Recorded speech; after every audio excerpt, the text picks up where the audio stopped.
Hi there, and welcome to the 31st episode of my Career Stories Live. I've had a few weeks over the summer, and today I'm joined by Gehan Haridy-Ardanowski. Hopefully I've said that right. Excellent. And G is a HR consultant who's based in Dallas-Fort Worth Metroplex.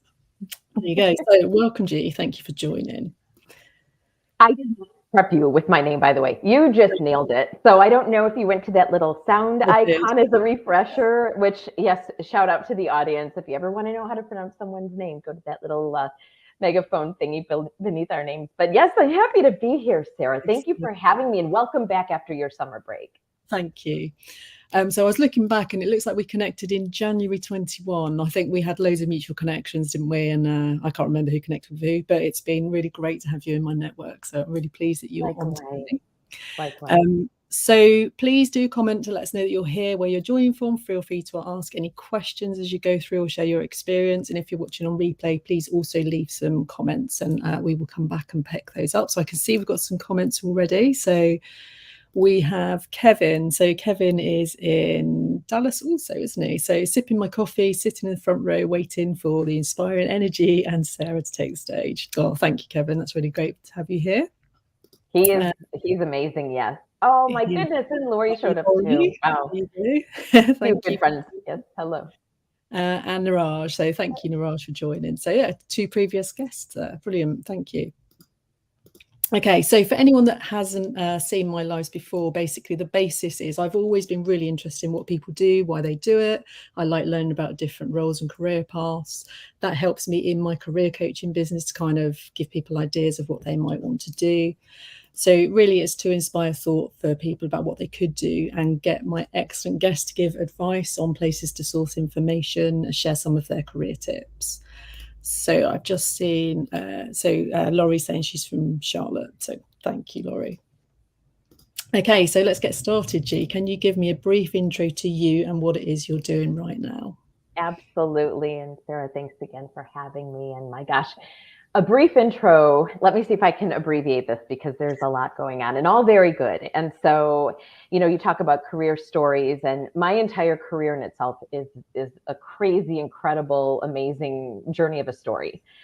Too much to pack into a half hour, but what I'm currently doing is I'm doing somewhat of a pivot, if you will, into my own LLC that I established 2.5 years ago. I've always, over the past 10 plus years, I've been in some level of a consultancy, whether it was in between transitions or roles, what have you, working on projects, working with just a bunch of different people on different things, HR related, and in some cases, LinkedIn training, things of that nature. But as of late, I've decided to formally establish my LLC and go all in. So that's what I'm working on currently. I was laid off from a corporate HR permanent role. I always do the air quotes with permanent, if you will, a couple of months ago. And I guess for me, that was sort of that it. So here I am, and I'm excited, and I have an incredible network, yourself included, of people to support me along my journey. So yes, small to mid-sized businesses, helping support from a retention standpoint and keeping employees in the right seats on the bus, if you will, or in the places for the right reasons. So that's my goal. Excellent. Well, you've got kind of answered my next question, which was about you now pursuing project consulting work and what led you to that route. So you've kind of touched on that.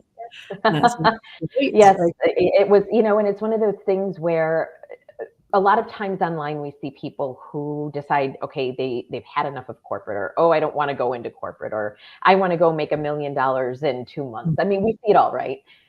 My case is a little bit different because I've had over 20 years working in human resources and other capacities. I started working when I was 16, very long story short, in retail.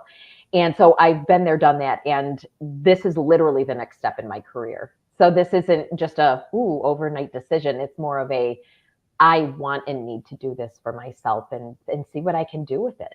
Yeah, it's going to be amazing, I'm sure. So I made that decision, but it was a long time ago now. So I've been doing it for 20 years. So I'd been in a corporate role for 12 years. And at the end of that was when I thought, yeah, I'm going for it. And you never look back.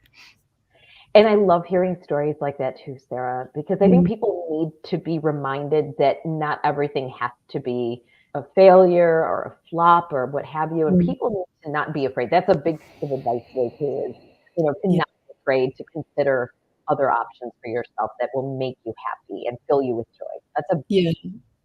Absolutely. A couple more people. So Craig is in the house. So thanks for joining, Craig. Also a previous guest, and Kevin saying entrepreneurs rule. Yes, Kevin and I actually met. He used to live really much closer, but I know he's subsequently moved. But yes, Kevin is just wonderful. He's our go-to on LinkedIn, and so that's the magic of LinkedIn. So great to see everybody this morning. Yeah, excellent. Okay, we're going to go to early careers. So this is what I've been asking people. So did you have a job whilst you were at school, college, university? And if so, how has that helped you? So my career beginnings are a little bit not traditional. When you say school, now both. So when I was in high school, very long story short, how I got started, my very, very, very beginning was when I dropped out of high school at the age of 16, is a story in itself, and everything ultimately worked out. But I ended up going to work for Kmart Corporation. So I started off in retail, and retail has always been a big passion of mine, even over the years as I've worked in corporate roles, as I've done different things in my career. And I even went to work for different corporations, CVS, for example. I also worked for Home Depot at one point. So I've always had retail as a part of who I am. So that was my very early beginnings. But while in school, I did end up getting a position working in human resources when I was still on my journey of trying to decide what it was that I wanted to do and what major I was going to solidify. And how I ended up in HR was because I was actually working in HR as an admin. And then my college, simultaneous to this, was helping me choose a major. And my big thing was I wanted to explore what they presented at the time. And mind you, this is pre-Google and pre-internet and pre what we can do today and chat GPT and all of that. You go in and you find your solutions quite easily. And I was led to that basically through a guidance counselor is how I got into my training and development. So during that period, though, I was working. I worked in temp capacities for different places. And then ultimately I did my internship with Volkswagen of America in human resources. And so after that, when I graduated, that was I entered into a position as a management trainee, but ultimately trained myself for the most part, and was an HR manager for Cintas Corporation for 3 years. So that's a little bit of my journey. I've been very lucky, though, but it was all through different transitions, temp roles, asking questions, seeking great opportunities, and just meeting the right people at the right time. Yeah.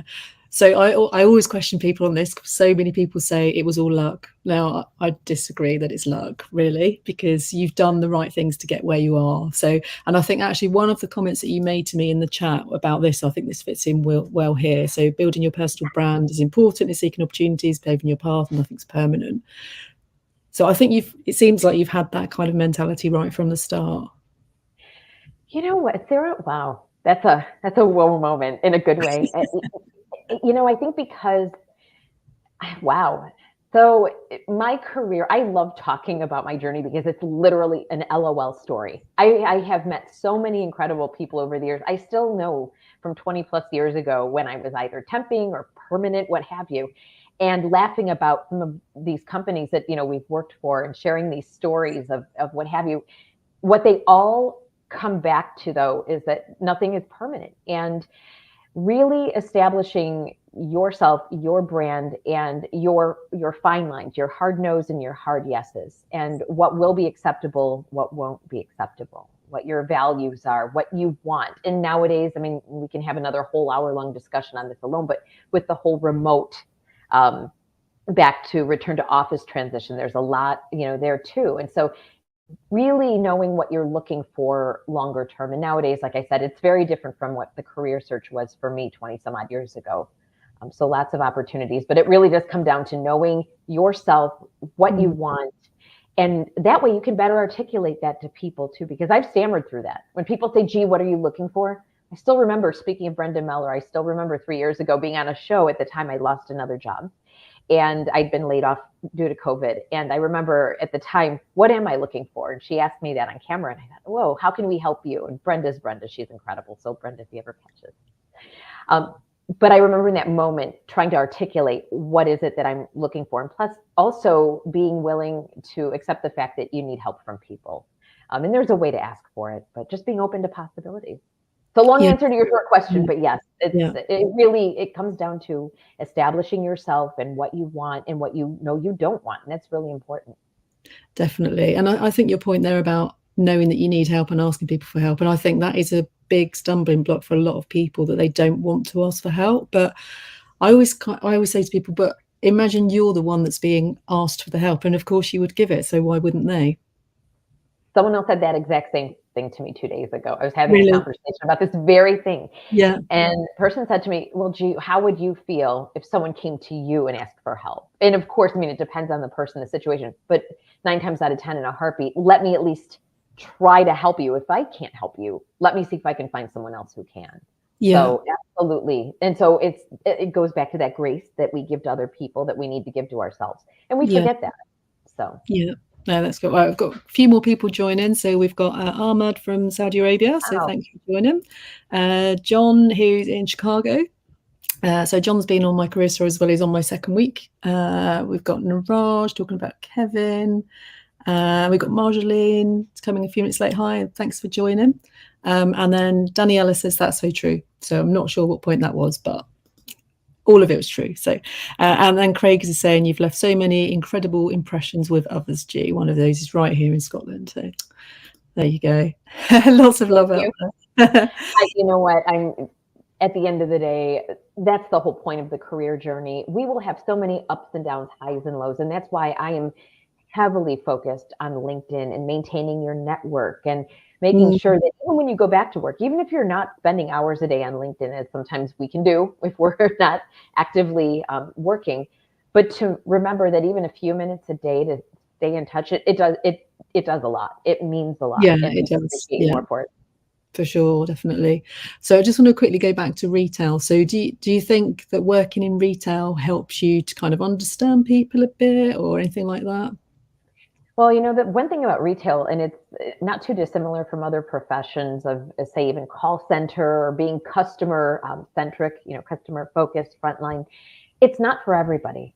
Some positions are just, and it goes back to Clifton Strengths, for example, and I don't know, and I'm not going to sit here and talk at length at that, but for anybody out there, if you're ever curious about Clifton Strengths, go to gallup.com and there's an assessment called Clifton Strengths, known as previously as Strengths Finder, and that will really help you understand your inner workings through your top 5, very long story short, criteria out of 34. But with retail, you know, it's interesting because not everybody's wired for it. And I'll give you another example. I am not wired for food service. I wrote a post. In fact, I was thinking about this morning. I need to revisit this post, but I wrote a post about a year or so ago about my experience working early on in food service, because I thought, okay, I can go out and, you know, for example, wait tables in a bar and make a lot of money, or go work at a pricey restaurant and make a lot of money in tips. And it was horrible. It was LOL, horribly horrific. My cars, I had a couple of car accidents. Drunk driver hit me. And I mean, but wow. Not funny, but I mean, everything pointing me in the direction that went the opposite way. Like, do not go into, I think after my 3rd incident, I was done with food. And that's why I stuck with retail. And I love it. I love retail, even part-time. And that's another point I'd love to make too, if I can take a second to emphasize, especially when people are in job transition and exploring themselves and, you know, going through interviews and seeking new things. Don't be afraid to try and dabble, and also get that seasonal work.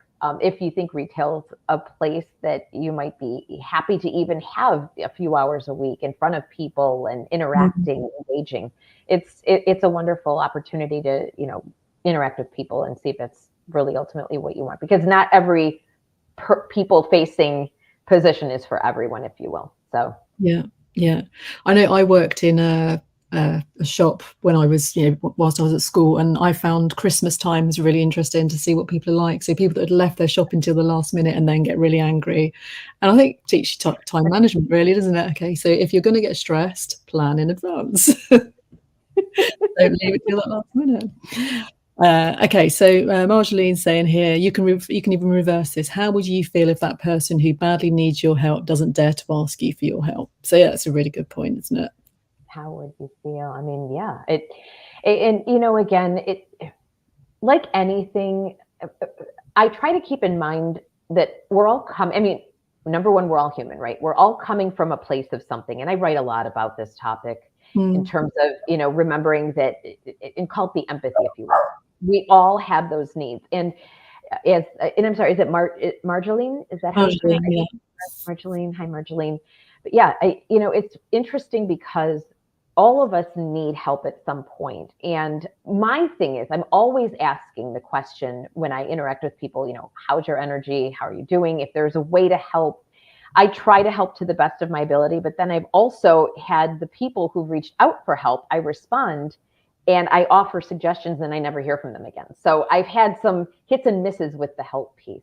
I know the place I come from and always want to serve people. In fact, it just happened again the other day, putting your best foot forward. Hey, I can't jump on 10 calls with people just to help people search for jobs. That's not what I'm doing right now, but I'm happy to provide resources and support. So we just need that nudge. We don't know. And that's the other thing too. We don't know that you need the help or what you're looking for unless you put it out there. And there's a tasteful and a not so tasteful way to do it. Yeah, agree. So we've got Jeff joining us. So thank you, Jeff. So Jeff's in Ohio. So thanks for joining. I just watched Jeff and Jillian yesterday on replay. Excellent. I've not caught up with that one yet. And Tina saying great to see you. There you go. We've got lots of people joining today. Okay, so what is it you like about working in HR? Well, I'm more of a generalist. So first of all, having a variety of things. Yeah. I've tried high volume recruiting. I knew, and I had a position many, many years ago, very long story short, I worked for a health system where I worked with a bunch of high volume recruiters who had, say, anywhere from 30 to 60 open requisitions and then some at a time. And that's more production based, if you will. I knew that was not for me. I'm not a specialist recruiter. I love recruiting, some aspects of it, but I am not a bona fide recruiter. I love having my hands in different things and being able to help in different areas. I do know what I love about HR, but I also know what I'm not good at. And that also comes back to your strengths. That also comes back to my story of how I discovered strengths and fell into that when a job was very, very unsuccessful. I was very unsuccessful in a financial analyst role a long time ago, long story short. And so knowing that I do work well with people, I do work well with processes, and I love the diversity of it all. I love having my hands into different things. Yeah. Okay, that's good. So we've talked a bit about personality tests already, and I'm guessing I know the answer to this just from what you've talked about. So have you got a favorite personality test, and why is that? Oh my gosh. Well, personality tests are a little bit different from performance-based tests. So and what I love about Clifton Strengths is that's more performance-based because you can take that, you learn about yourself, but you can apply that specifically to your role. So of course you've got your Myers-Briggs and your DISC. Those are more personality. Clifton Strengths is performance because I'll give you the great example of my analytical. When I took Clifton Strengths, I learned about it 10 years ago, actually in 2013, the day that I like to joke about getting fired, what have you, but basically losing my job. It was planned and not that dramatic, but it was my last day at PwC, and I spent 2 years in a role that was it was something I'd struggled in and I didn't know why. I learned about Clifton Strengths from a networking group that morning. Basically I sat down at a table and said, hey, I'm here and I just lost my job. And what is everybody working on today? And great to reconnect. And everyone had this book in front of them and it was Clifton Strengths. Well, then Strengths Finder, if you will. I had this book and they had taken an assessment. They shared it with me. And a week later, I took it myself and it was, it's hard to kind of explain this very, very rapidly, but basically it assesses your makeup in 34 talent themes or strengths. And it spits out a report of your top 5. And then if you download the rest of it, you learn maybe some of your not so strong areas, and analytical came down at the bottom. And I knew I'm not meant to sit and absorb spreadsheets and numbers and data all day long. That's what I'd spent 2 years doing.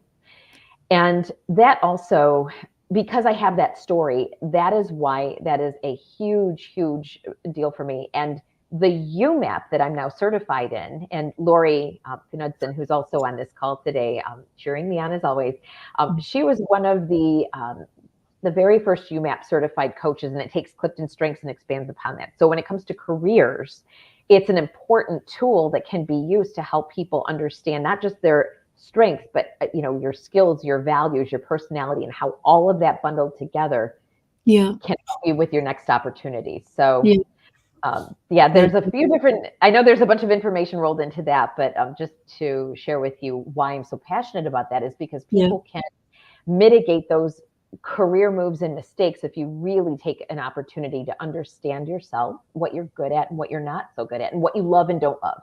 It is so important because you can be great at something. And I was mediocre in my one role that I mentioned, but I wasn't happy and I didn't understand why until after the fact. Yeah. No, it's good. Yeah, it's good reinforcement, isn't it? Yes. Yeah. Okay. So I've got someone whose name isn't showing up just to saying that they would love to hear about your work with Clifton Strengths. So I think you've kind of just about covered that. So that's good. Wherever you are, if you go to your settings area, there's a setting where you can go in and allow your name to be shown.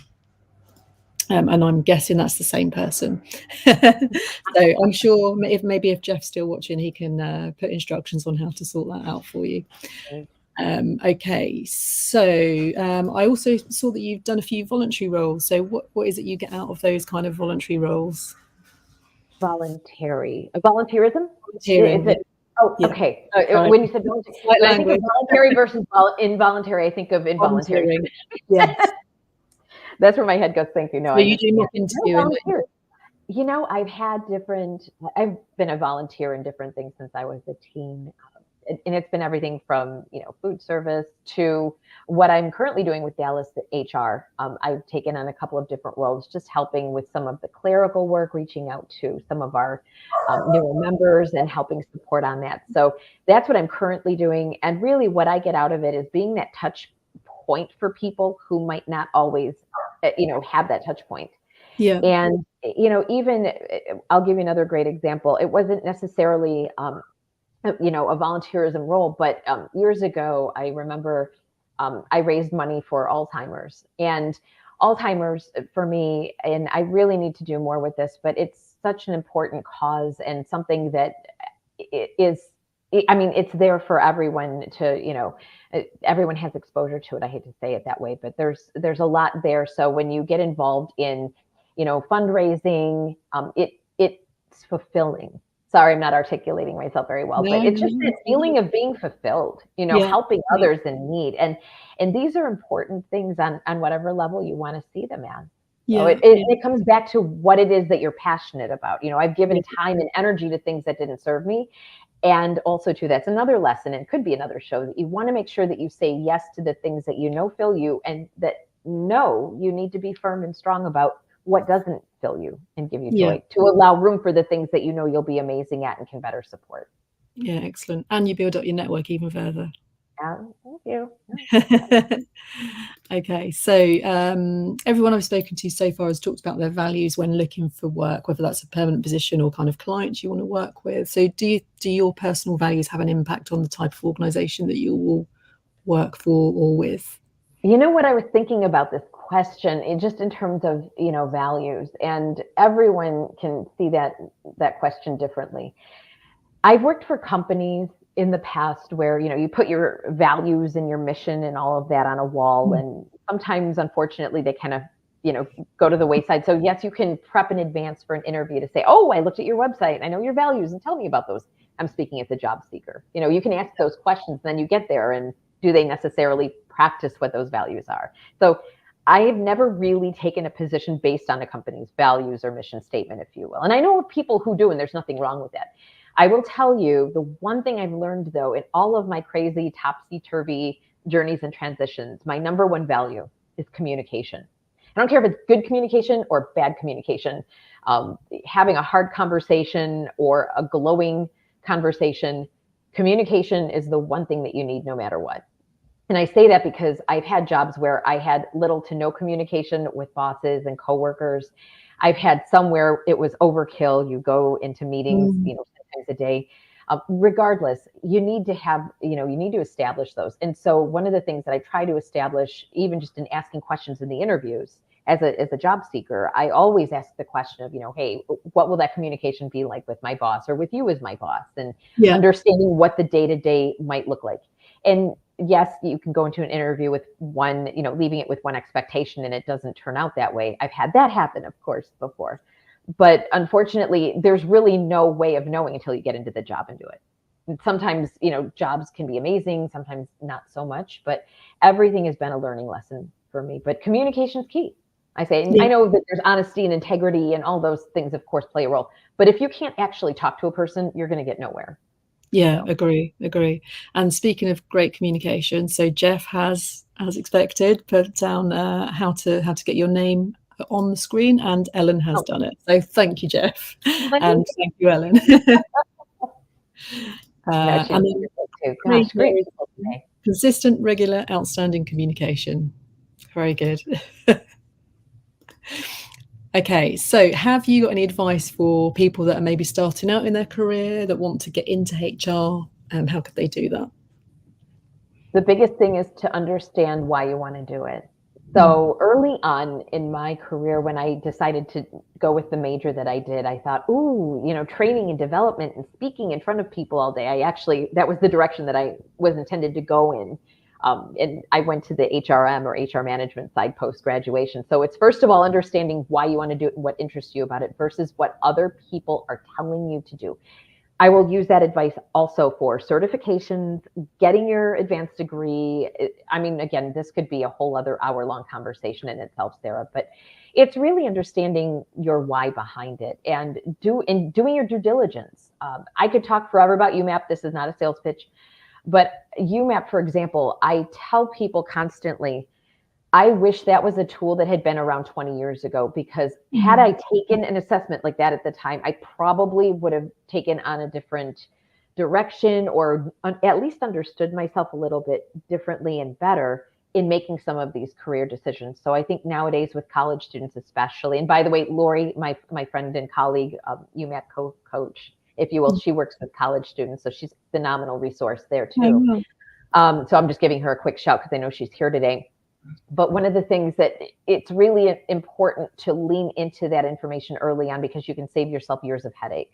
So the earlier you understand, the better, but it's never too late to make a pivot and to reach out to your network. I always suggest having conversations and just being a very valuable resource to people and not being afraid to seek help in turn. So that's the important thing. Yeah, definitely. Okay, so what would you say have been your career highs? Having worked for some incredible companies over the years, I'll take the good with the bad, because they sort of blend together, and it's one of those, what have you most enjoyed, least enjoyed type questions that you get asked in interviews. Yeah. And it's very similar to that, because I will tell you, my highs have been getting me to where I am today. All of the mess, all of the decisions that I thought were the best ones, and oh, ouch, the job doesn't work out for whatever reason, or the bosses who really hurt me, personally and professionally. I've had some really interesting ones over the years, but then I've had those who really have elevated me. In fact, a week ago, I went back to see an old boss when I was laid off in 2020. Hadn't seen them, in 3.5 years, just dropped by on a whim and was welcomed and greeted. And not every workplace does that. And I still have that relationship. So I have been very blessed to have worked with some quality people. Yeah, no, that's really good. Last question, you did touch on this already about hybrid remote working. So what's your view on this kind of office hybrid remote? So for people joining organizations, I'm thinking, really, what do you think's the best approach? Okay, wait, we're out of time. We are, yeah, I know. No, this is a really loaded question. And again, I wish we had more time to talk on this, but where we're at currently, and I keep telling people this too, I know why I'm making the pivot that I am now. It's not because I don't want to go back to an office. My situation's completely different. There are people out there who don't want to go into an office for the sake of not wanting to go into an office. There are people out there who, as a result of COVID and the transitions over the past few years, due to personal changes, what have you, they are literally unable to go into an office, or their job may be, unfortunately, they may lose their job because they're not able to go back into an office. And I've heard situations like this recently as well. And it's the way of the world. We're all still figuring it out. I read 3 articles yesterday, and what was the final analysis on that? We're all still figuring it out. It's not a one size fits all. For those who do not want to go back to an office, one of the things that we need to be mindful of is, it really is it's the leadership's decision. And if you're not given the why and the rationale behind it, and if your questions aren't being answered, and if it's not for thoughtful due diligence, that's something that you need to decide for yourself, whether or not it's time for you to consider making a transition. I mean, we hear this every day, Sarah. People are, they're looking. They're not necessarily running for the hills, but people are looking. I mean, I read, like I said, a few things yesterday. So it's just really understanding what you want going forward, not being afraid to take a risk. There is nothing wrong if you end up deciding to make a transition and it doesn't work out. It is okay. It happens all the time. And going back to that grace that we talked about early on, really getting people to understand that, not everything is permanent. Nothing is permanent, I should say. And that's why it goes back to building your brand, building your network, and building out who and what you want to be long-term, because you can't always rely on corporate. And Sarah, I know you've been doing this for over 20 years and you're smiling and you're successful but the thing is, you're happy doing it. That's the important thing. Yeah. Brilliant. Well, I think that's a great point to end on. And Craig is saying it's been a blast spending time with 2 of my faves. Oh, thanks, Craig. Okay, so thank you so much, G, for coming on and joining me today. And thank you to everyone that's been watching. And if anyone is catching it on replay, we will go in and answer any questions later on.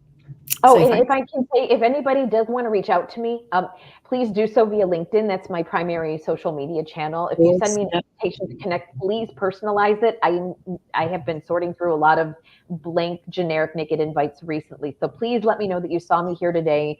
If you want to talk about UMAP, I'm happy to refer you to other people. If I myself can't help you, Clifton Strength, anything, I'm just happy to be a resource. So thank you. And Sarah, thank you again. No problem at all.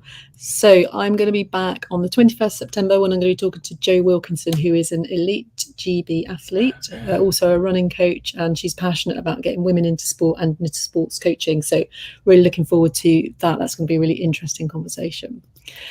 So thanks again, G, and I will see you all next time. Thank you.